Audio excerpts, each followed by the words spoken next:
This is my husband Brendan, and this is the Gypsy Wagon.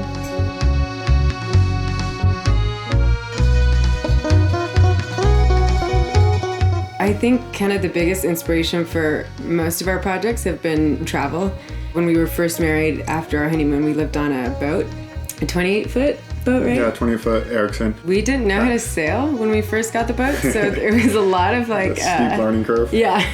We just loved the idea of being able to live tiny and have everything that we needed with us. And so we wanted to give that experience to other people as well. Being that we do vacation rentals, we figured let's do a tiny house. And my grandpa growing up was lived very much like a gypsy. And so that was kind of part of the inspiration with it too.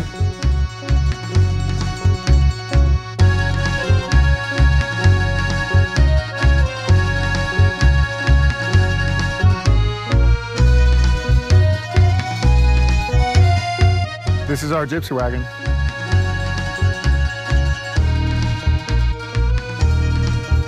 Starting out, we have our solar array because it's completely off-grid. We have 9 panels at 300 watts each, so we have 2,700 watts feeding our battery bank. We have 8 batteries, making about 1,700 amps of power. And then we have propane. Propane feeds our stove and our fridge and a heater inside, and a little backup generator just in case solar's not giving us enough power as well. Behind our solar, we have kind of our little awning back here, nice gypsy-inspired awning. We try to capture our gray water, and eventually we're going to be growing some sort of garden out here for some fresh fruits and veggies and that sort of stuff. But out here we have our kind of gypsy-inspired siding. Those 2 kind of shutter things came from our last house as well. Underneath in the front here, we have 2 tanks. We have a 75-gallon tank for our fresh water coming in. And then we have another 75 gallons for gray water, capturing the sink and the shower. Just behind the axles is a battery bank with our 8 batteries, about 1,000 pounds of batteries, all kind of tucked underneath our custom-built trailer where the Gypsy wagon sits. Because it is Airbnb, we try to do everything as remotely as possible. So we have our remote keypad too, that they can come in and no keys exchanged and that sort of stuff. Welcome to the inside of the Gypsy house. Here, this is our couch, and the couch actually turns into a queen-size bed, so you can pull that out. And then when that's in use, we have the other door, which is cool, so you can still go in and out. Inside we have this heater. When my husband and I lived on a boat, we really liked this heater, so we figured we'd try it in the Gypsy wagon. Do you want to come upstairs with me?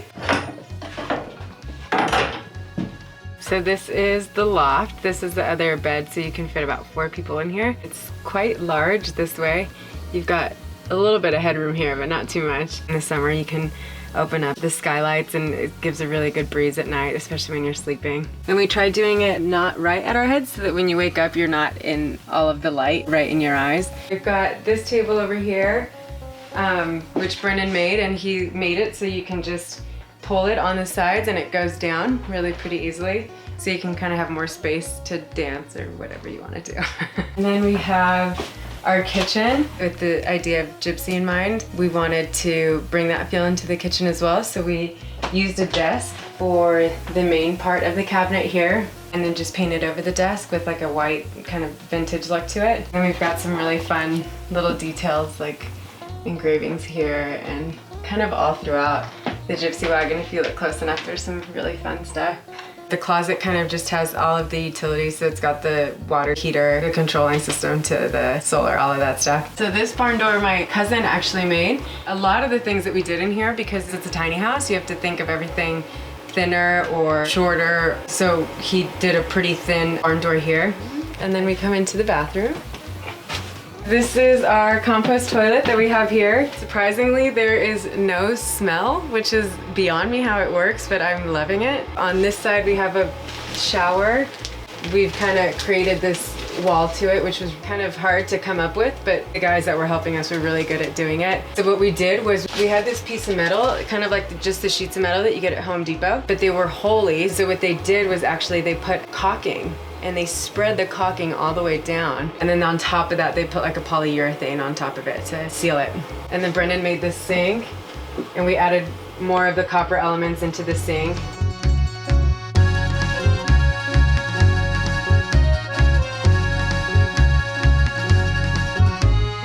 When we were in college, we kind of did our first big trip. We did like the college Europe trip. And then on our honeymoon, we did kind of like a year-long just traveling the world, and that really opened our eyes just to so much. Just living cheaply, you know, out of a backpack and kind of from place to place. If we liked it, we'd stay there for a long time and just kind of simplified life a bit. It was nice. It was really nice. Yeah, it was really nice. But Vietnam this year with our son, who's 2.5, it was phenomenal. It was so much fun seeing it through his eyes. And we have another one on the way, so it'll be kind of fun to travel with too next year. Yeah, it's very rewarding to see it kind of through their eyes. And I guess one little tip that came from my cousin who travels quite a bit for work, just for the plane rides, because it could be very scary and intimidating at first as a new parent. Understanding other parents have gone through it too. You're not out there by yourself and everyone's looking at you when your baby cries. People know that babies cry. Yeah. They know they're going to be on a plane with a baby crying probably. But having a gift, even a small gift wrapped up, it's something kind of hold over their head and look, you have a gift coming up and something they could look forward to, and then keeps them occupied for maybe 10-15 minutes.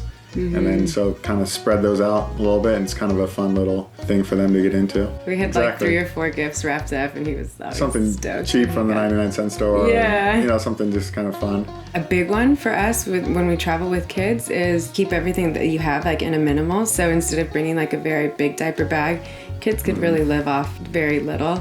They're happy with what's around them, and they can pick up a stick and make that a toy, and they're pretty into it. So keeping it minimal kind of allows us to not have to think of all of the things that we need to provide. Diapers, food, and water. Yeah, really, that's, yeah.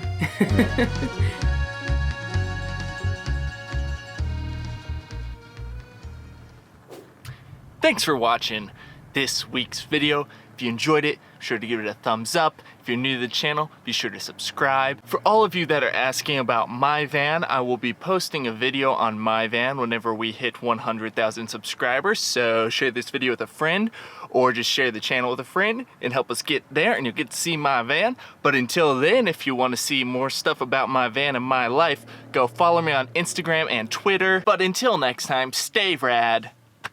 Dylan out. Can you still see me?